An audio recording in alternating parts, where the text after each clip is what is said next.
Israel ഭവനമേ, അവിശ്വസ്തയായ ഭാര്യ ഭർത്താവിനെ ഉപേക്ഷിക്കുന്നത് പോലെ നീ എന്നിൽ നിന്ന് അകന്നുപോയി.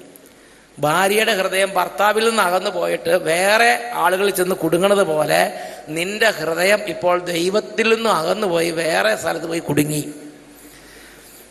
നിങ്ങൾ ചിന്തിച്ചു നോക്കിക്കേ, നിങ്ങളുടെ ഭാര്യ അല്ലെങ്കിൽ നിങ്ങളുടെ ഭർത്താവ് നിങ്ങളോട് ഒട്ടും താല്പര്യമില്ല, വേറെ ഒരു സ്ത്രീയോട് ഭയങ്കര കമ്മിറ്റ്മെൻ്റ് ആണ്, വേറൊരു പുരുഷനോടാണ് നിങ്ങളുടെ ഭാര്യയ്ക്ക് കൂടുതൽ താല്പര്യം.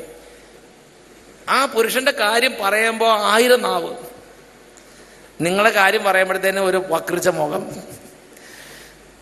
അങ്ങനത്തെ ഒരു ജീവിത പങ്കാളിയുടെ കൂടെ താമസിക്കുമ്പോൾ ഉള്ള മാനസിക വ്യത ചിന്തിച്ചു നോക്ക്. ദൈവം പറയുകയാണ്, ഇക്കാലം അത്രയും ഞാൻ അതാ സഹിച്ചുകൊണ്ടിരിക്കണമെന്ന് പറയണത്. ഞാനിങ്ങനെ എല്ലാം ഒരുക്കി നിങ്ങളെ സ്നേഹിച്ച് അനുഗ്രഹിക്കുമ്പോൾ നിങ്ങൾ